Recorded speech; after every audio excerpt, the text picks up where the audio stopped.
Sometimes the cruelest joke in the room isn't the one people laugh at. It's the one that reveals who they truly are. The Crystal Crown Charity Gala had always been the kind of evening where reputations sparkled brighter than the chandeliers. Every autumn, New York's most influential CEOs, philanthropists, senators, celebrities, and investors gathered beneath towering ceilings of polished glass while a string quartet drifted softly through the ballroom. Crystal glasses chimed gently. Expensive watches caught the golden light. Conversations floated through the air with polished smiles hiding quiet competition. Tonight was supposed to celebrate generosity. Instead, it would quietly expose pride. Ethan Brooks adjusted the sleeves of his charcoal suit, carefully smoothing wrinkles that no amount of ironing could completely erase. The jacket had belonged to a happier chapter of his life, but he wore it with quiet dignity because it was still the nicest thing he owned. Beside him stood his 8-year-old daughter, Lily, wearing a pale blue dress she had insisted was perfect because it reminded her of the sky after rain. She slipped her small hand into his without saying a word. She always seemed to know exactly when her father needed that silent reassurance. "Are we really supposed to be here, Daddy?" she whispered, looking around at the towering floral arrangements and glittering marble floors. Ethan smiled softly. "We were invited. That means we belong." The words were simple, but they carried years of lessons he had taught both her and himself. Never let another person's opinion decide your worth. Across the ballroom, Charlotte Whitmore stepped through the grand entrance, and conversations immediately shifted toward her. As the founder and CEO of Whitmore Global Technologies, she had built one of the largest artificial intelligence companies in America before turning 40. Cameras flashed politely. Board members hurried to greet her. Every movement she made carried effortless confidence earned through years of impossible decisions. She acknowledged everyone with graceful professionalism before an event coordinator hurried toward her with visible panic. "Ms. Whitmore, there's been a small seating adjustment." Charlotte glanced at the updated seating card. Her composed expression barely changed, but one eyebrow lifted ever so slightly. "Seat 21, beside Ethan Brooks." She searched the room until her eyes landed on the man standing quietly with his young daughter. His suit looked years out of fashion. His shoes had clearly been polished many times over. He wasn't speaking to anyone important. In fact, almost no one seemed to notice him at all. Around her, a few executives exchanged amused glances. Someone quietly muttered, "Well, that's certainly an interesting pairing." Another answered with a restrained chuckle. Maybe the auction committee wanted the CEO to experience real charity tonight. Soft laughter spread from table to table like ripples across still water. No voices were raised. No insults were shouted. Somehow the polite smiles made the humiliation even colder. Charlotte looked once more toward Ethan, expecting embarrassment, frustration, perhaps even anger. Instead, she watched him kneel beside Lily, straighten the ribbon in her hair, brush an invisible speck from her shoulder, and smile as though the ballroom had disappeared and only his daughter existed. There was no resentment in his eyes, no attempt to impress anyone, just quiet presence. For reasons she couldn't explain, the laughter around her suddenly sounded much louder than it had a moment before. Ethan and Lily found their table several minutes before dinner was scheduled to begin. Around them, conversations flowed with polished confidence, filled with market forecasts, international acquisitions, private foundations, and vacation homes overlooking distant coastlines. Ethan simply pulled out Lily's chair before taking his own seat, his quiet manners almost invisible against the glittering backdrop. Lily looked up at the towering crystal centerpiece with wide eyes. "This place looks like a castle," she whispered. Ethan smiled. "The people inside matter more than the building." She nodded thoughtfully, accepting his answer the way children often accepted truths they would only fully understand years later. Moments afterward, Charlotte approached the table. Every nearby conversation seemed to pause just long enough to notice her arrival. She carried herself with calm confidence, yet there was unmistakable hesitation as she reached the chair beside Ethan. For a brief second their eyes met. Ethan stood immediately, gently pulling her chair back before she could do it herself. "Good evening," he said with an easy smile. "I believe this is your seat." Charlotte blinked, slightly surprised by the gesture. "Thank you." She sat gracefully, expecting an awkward attempt at conversation or recognition. Instead, Ethan quietly resumed helping Lily unfold her napkin before carefully pouring her a glass of water. He did not ask Charlotte for business advice. He did not mention her fortune. He did not even acknowledge the whispers still floating around the ballroom. His attention remained exactly where he believed it belonged. Across the room, several guests watched with amused curiosity. One investor leaned toward another. "He probably has no idea who she is." The other chuckled softly. "Or maybe he is pretending not to." Charlotte had grown accustomed to introductions that began with admiration and ended with requests. Investors wanted meetings. Entrepreneurs wanted funding. Politicians wanted influence. Reporters wanted headlines.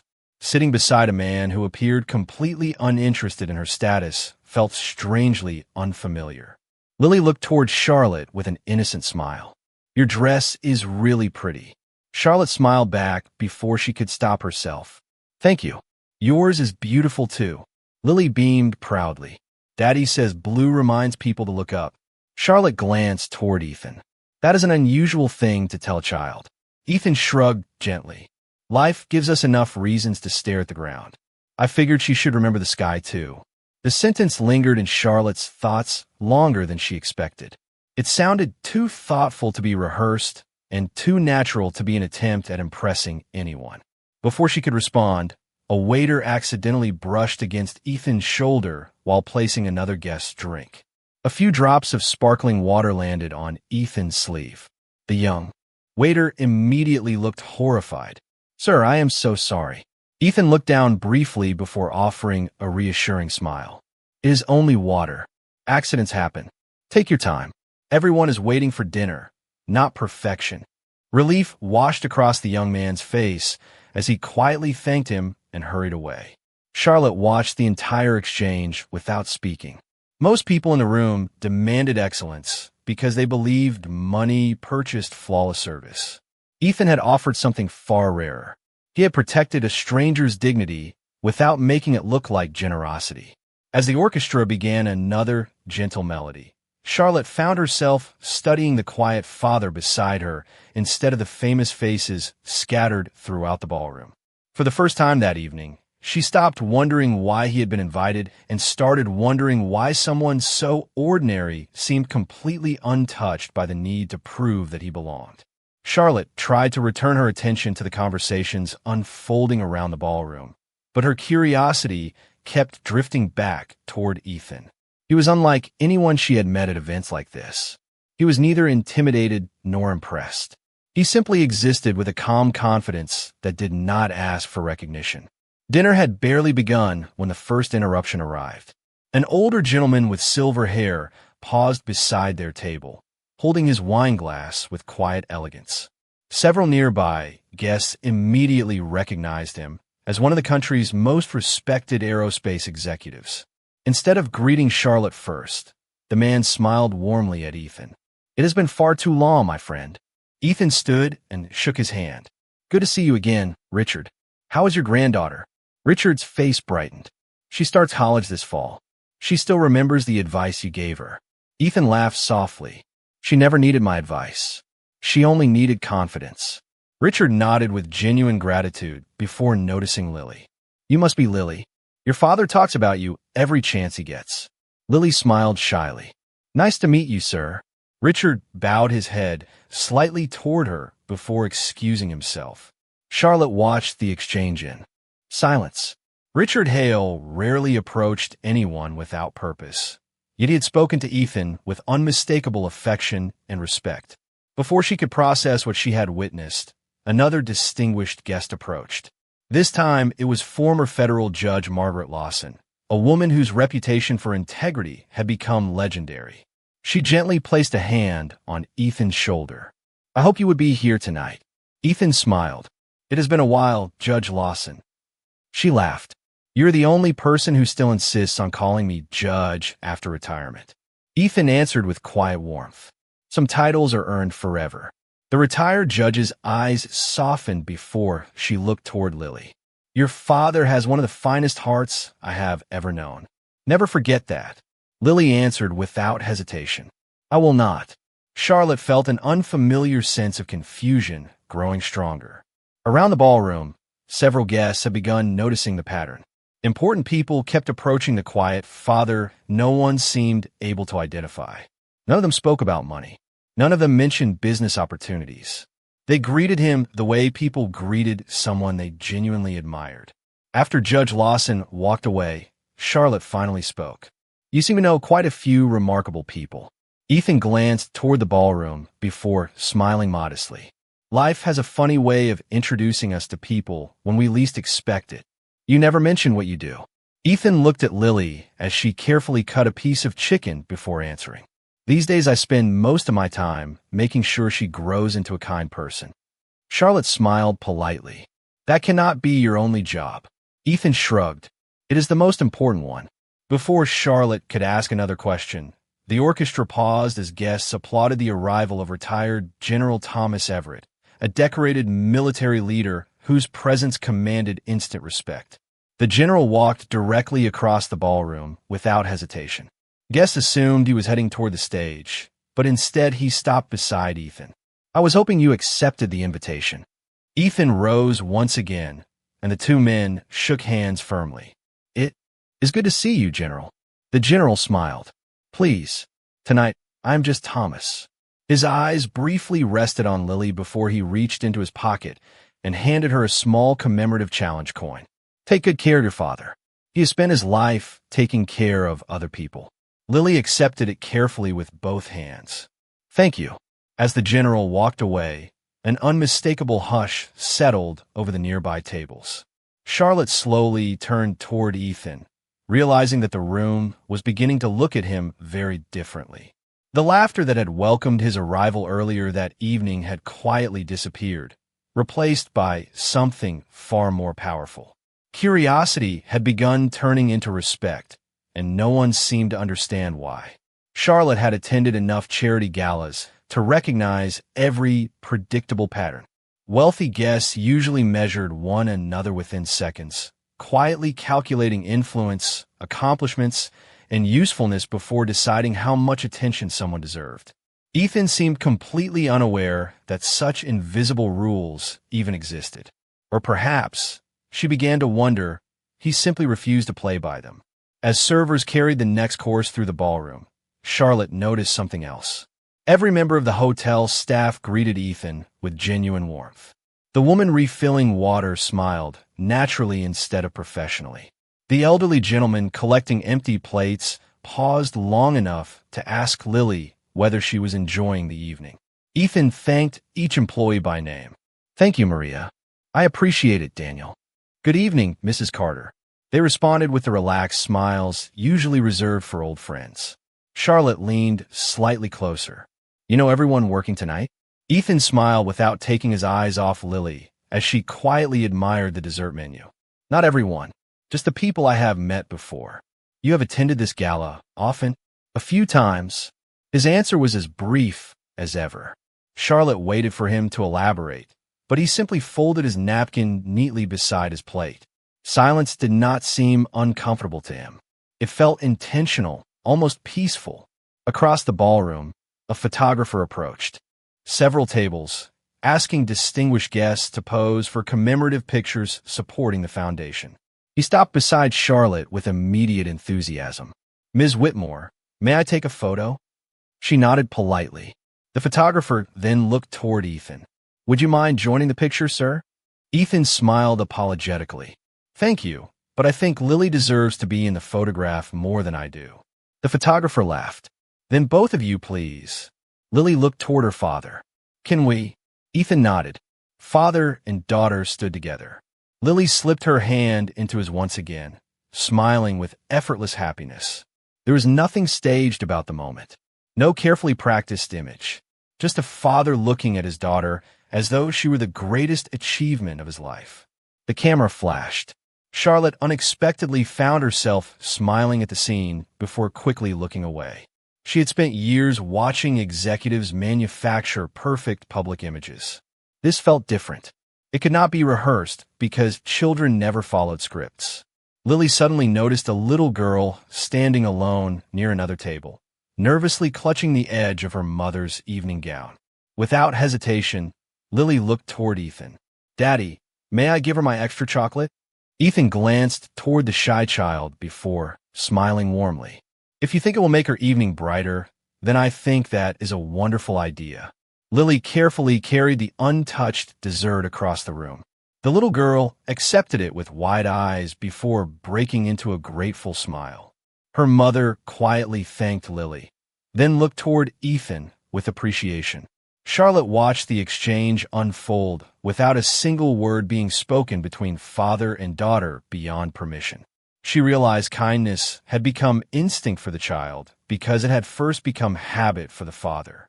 "She is a remarkable little girl," Charlotte said softly after Lily returned.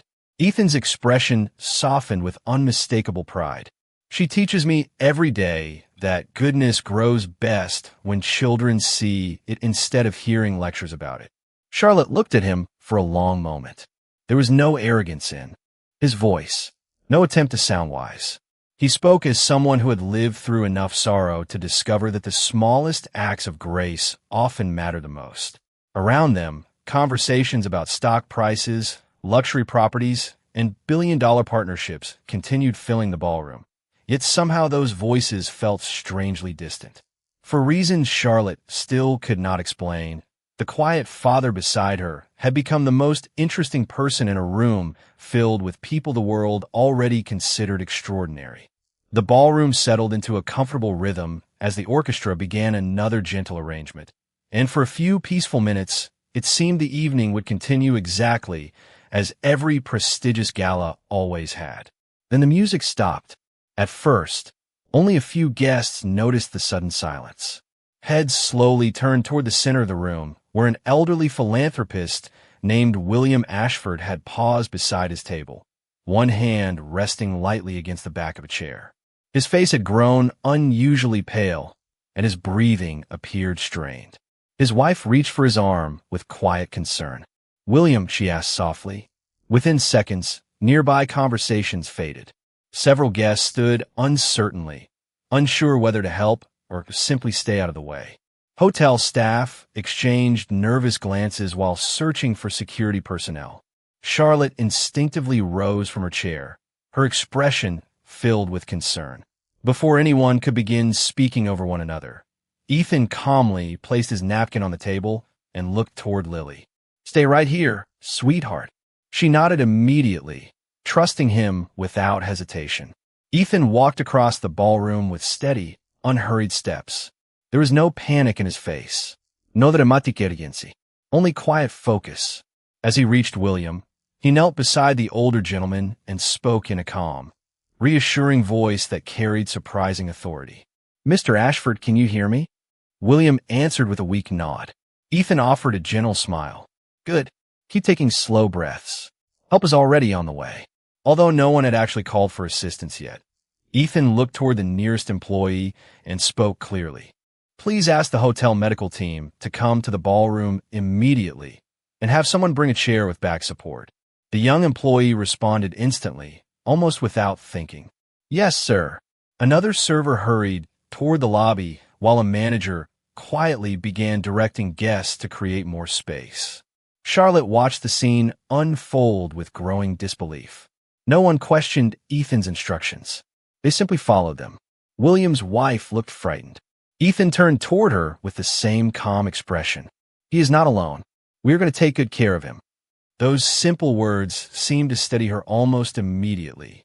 Ethan remained beside William, encouraging him to breathe slowly while keeping the atmosphere remarkably peaceful. There was no shouting, no confusión. The ballroom, moments earlier filled with elegant conversation, now moved with quiet coordination. Even the orchestra members remained seated in respectful silence. Within moments, the hotel's medical response team entered the ballroom carrying emergency equipment. Ethan greeted them with a brief summary of what he had observed before stepping back without attempting to take control. The lead medical professional nodded appreciatively. Thank you. That information helps. Ethan simply answered, You have it from here. As the medical team carefully assisted William, his color gradually improved, and a visible wave of relief spread across the room. His wife reached over and squeezed Ethan's hand. Thank you for staying with him. Ethan smiled gently. Anyone would have done the same. Quietly standing several feet away, General Thomas Everett shook his head with the faintest smile. Judge Margaret Lawson noticed the gesture. No, she whispered softly enough that only he could hear. Not everyone would have. Charlotte had not taken her eyes off Ethan since he left the table. There had been no hesitation in his actions, no desire for recognition afterward, and no effort to remain at the center of attention once trained professionals arrived. He had stepped forward when needed and stepped back the moment someone else could serve better. As Ethan returned to his seat beside Lily, she looked up at him with complete confidence. Is he going to be all right? Ethan squeezed her shoulder gently. I think he is in very good hands now. Charlotte studied him in thoughtful silence. The question she had been asking herself all evening was no longer why important people respected Ethan Brooks. The question had quietly become something far deeper. Who was this man that seemed to carry calm wherever he went, even when an entire ballroom had forgotten how to breathe? The ballroom gradually returned to its elegant rhythm, yet something had quietly changed. Conversations resumed in softer voices, and many guests found themselves glancing toward Ethan instead of the stage. The laughter that had greeted his arrival earlier in the evening had completely disappeared, replaced by respectful curiosity. Ethan seemed unaware of the attention. He simply helped Lily cut another piece of dessert before reminding her to drink some water. It was such an ordinary moment that it somehow stood out among a room full of extraordinary people. A few minutes later, the lights above the stage slowly dimmed, signaling the beginning of the Foundation's annual recognition ceremony. Crystal chandeliers reflected across the polished floor as the Master of Ceremonies stepped confidently toward the microphone. Ladies and gentlemen, he began with a warm smile. Thank you for your patience and for your generosity this evening. Every year, we honor individuals whose quiet service has changed lives without seeking applause. Some names are famous. Others are known only by those whose lives they have touched. The audience applauded politely. Charlotte folded her hands together, expecting another familiar presentation celebrating donors and corporate sponsors. Instead, the large screen behind the stage displayed a simple photograph. It showed a much younger Ethan standing beside a team of engineers inside what appeared to be an emergency operations center. The ballroom felt noticeably quieter. Charlotte looked from the screen to the man beside her, certain there had been some mistake. The Master of Ceremonies continued. More than 12 years ago, when a series of natural disasters overwhelmed emergency response systems across multiple states, one engineer designed an integrated communication platform that allowed hospitals, rescue agencies, and local governments to coordinate in real time. Experts estimated that the system dramatically improved response efforts for thousands of families during times of crisis. Rather than patent the technology for personal wealth, its creator donated the core framework so communities across the country could use it without cost. A wave of surprised whispers moved through the audience. Charlotte slowly turned toward Ethan, but he kept his eyes on Lily, who quietly smiled as though she had heard the story many times before. The Master of Ceremonies continued. After receiving numerous offers worth hundreds of millions of dollars, this individual chose a different path. Following profound personal loss, he stepped away from public recognition to devote himself to raising his young daughter. He declined interviews. He declined awards. He even declined several lifetime achievement honors. Yet the people whose lives were touched by his work never forgot his example. Richard Hale lowered his head respectfully. Judge Margaret Lawson smiled through glistening eyes. General Thomas Everett stood first, followed by William Ashford, now fully recovered and smiling gratefully beside his wife. One by one, guests across the ballroom rose to their feet. The applause began quietly before growing into a heartfelt standing ovation that filled every corner of the grand hall. Ethan remained seated for a brief moment, almost embarrassed by the attention, before Lily gently touched his hand. "Daddy," she whispered with quiet pride, "they are clapping for you." Ethan looked down at her and smiled with the same warmth he had shown her all evening. "Then we should thank them." He finally stood, placing one hand gently on Lily's shoulder. He did not wave. He did not bow dramatically. He simply nodded with sincere gratitude. Charlotte felt an unexpected tightness in her throat. She remembered every assumption she had made when she first saw his worn suit, every quiet judgment she had never spoken aloud, and every polite smile that had hidden unconscious prejudice. Around the ballroom, nobody seemed interested in the expensive jewelry, the famous executives, or the remarkable fortunes anymore. Every eye remained fixed on the quiet single father who had never once tried to convince anyone that he deserved respect, because somehow he had already earned it long before he ever walked into the room. The applause continued long after the master of ceremonies stepped away from the microphone, but Ethan seemed almost eager for it to end. Recognition had never appeared to make him comfortable. He gently squeezed Lily's hand, smiled gratefully toward the audience, and quietly returned to his seat as though nothing extraordinary had happened. The standing ovation slowly faded into respectful silence, yet the atmosphere inside the ballroom had been transformed. People who had ignored him only an hour earlier now looked at him with genuine admiration. Charlotte remained standing for a heartbeat longer than everyone else. She lowered herself into her chair slowly, unable to take her eyes off the man beside her.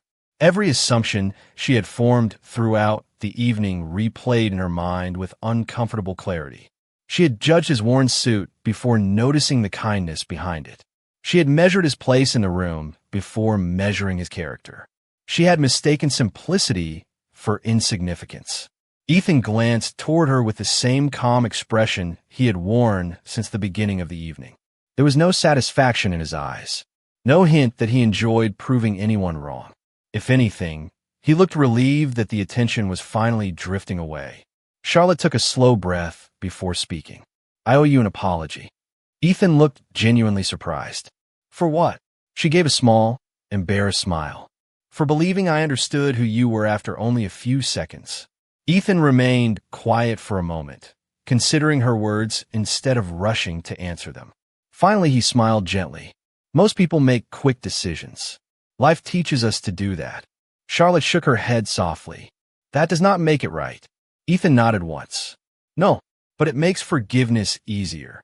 His answer caught her, completely off guard. There was no accusation hidden inside it, no attempt to remind her of her mistake.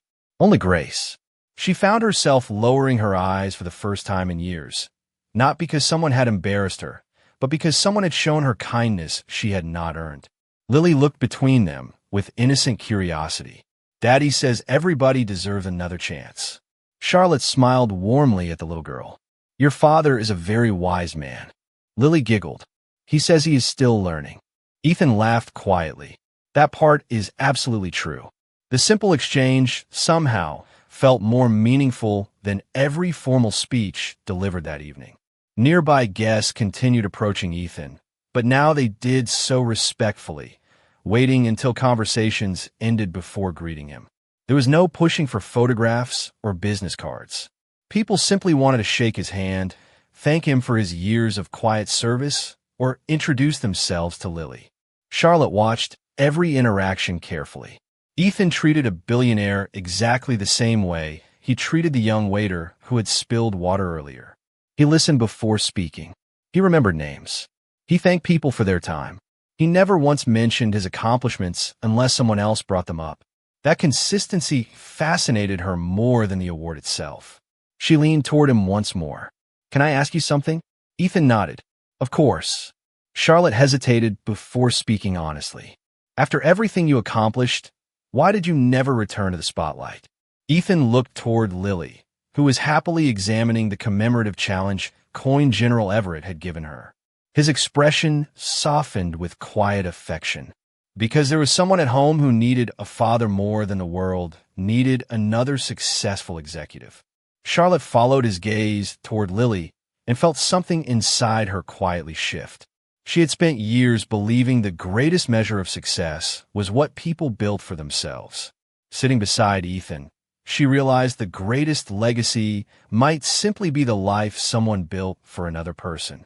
In that moment, surrounded by wealth beyond imagination, the richest thing Charlotte Whitmore had discovered all evening was the quiet dignity of a father who had chosen love over recognition. And somehow that choice had made him greater than every title in the room. The formal program ended, and the ballroom slowly relaxed into smaller conversations as guests gathered beneath sparkling chandeliers and beside towering windows overlooking the Manhattan skyline. Waiters quietly served coffee while the orchestra returned to gentle melodies that seemed softer than before. The atmosphere no longer revolved around status or introductions. Somehow, one quiet father had reminded an entire room why the evening existed in the first place. Ethan helped Lily slip on her light sweater before they stepped onto a peaceful terrace overlooking the city lights. A cool breeze drifted across the balcony, carrying the distant sounds of traffic far below. Lily leaned against the stone railing with wide eyes. "The buildings look like stars on the ground," she whispered. Ethan smiled. "Maybe that is why people should never forget to look up. Sometimes beauty exists in more than one direction." Lily nodded thoughtfully, resting her head against his arm. A few moments later, the balcony door opened gently behind them. Charlotte stepped outside, carrying 2 cups of hot chocolate instead of coffee. She smiled awkwardly, almost amused by herself. I guess coffee would not be Lily's favorite. Lily's face brightened. "Thank you." Charlotte handed the warm cup to the little girl before offering the second one to Ethan. He accepted it with quiet gratitude. For several peaceful moments, none of them spoke. The silence felt comfortable rather than uncertain. It was the kind of silence shared by people who no longer needed to impress one another. Finally, Charlotte looked toward the glowing skyline. "I have attended this gala every year for almost a decade." Ethan listened without interrupting. "Tonight is the first time I feel like I actually understood why it exists." Ethan looked toward the city lights before answering softly. "Sometimes generosity begins after pride ends." Charlotte smiled gently. "You always seem to know exactly what to say." Ethan laughed quietly. "Not always. I have simply had enough life to learn that listening usually comes first." Charlotte studied him with genuine admiration. "You could have corrected everyone the moment people started laughing." Ethan shook his head. "Respect that has to be demanded rarely lasts very long." He paused before continuing. "Real respect grows when people discover the truth on their own." Charlotte lowered her eyes, remembering her first reaction when she saw him sitting at the table. "You made that very difficult to forget tonight." Lily suddenly tugged gently on Charlotte's sleeve. "Daddy says people can surprise us in good ways if we give them enough time." Charlotte smiled warmly at the little girl. "Your father has raised an incredible daughter." Ethan looked at Lily with unmistakable pride.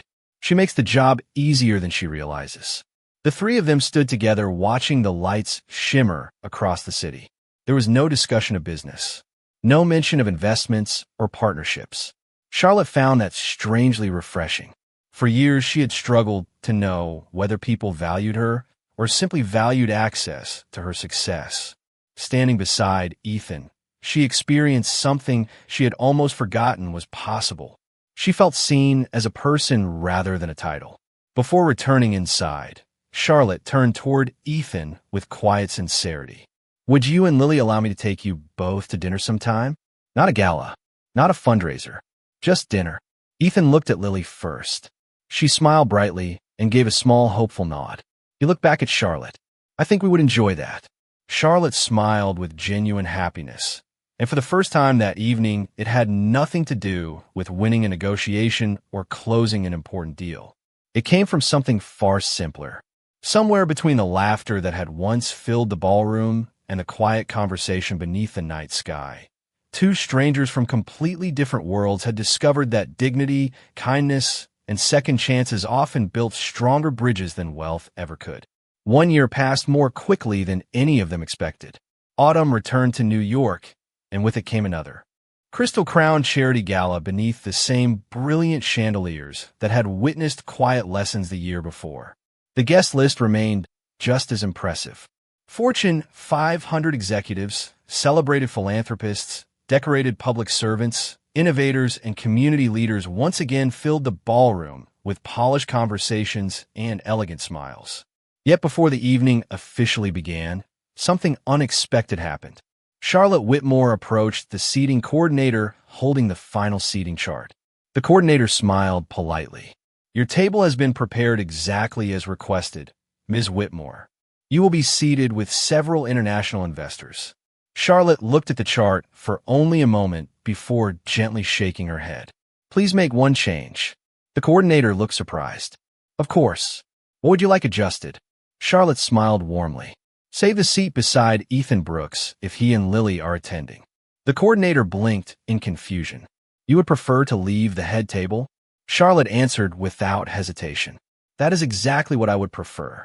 A few minutes later, Ethan entered the ballroom with Lily, who was now a little taller and carried herself with the same quiet confidence her father had always encouraged. Ethan wore the very same charcoal suit, carefully pressed and neatly fitted. It was still simple. It was still modest.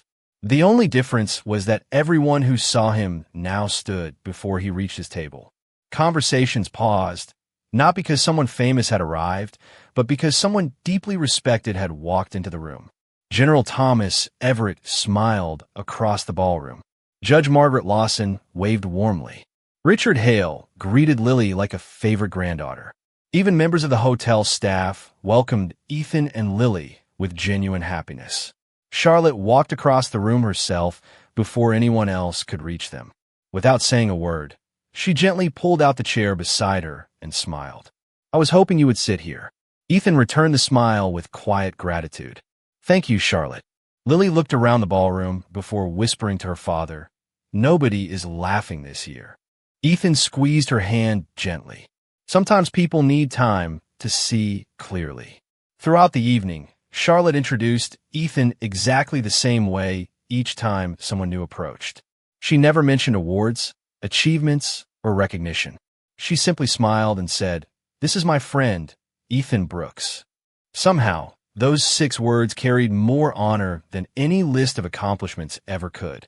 As dinner came to an end, the orchestra performed one final piece while guests slowly rose from their seats. Charlotte looked around the ballroom, remembering how differently this room had felt only 1 year earlier. Wealth had not changed. Prestige had not changed. The building had not changed. The hearts inside it had. She quietly turned toward Ethan. "You know," she said with a gentle smile, "I thought someone played a joke on me the first time we were seated together." Ethan chuckled softly. "Life has a wonderful sense of humor." Charlotte nodded.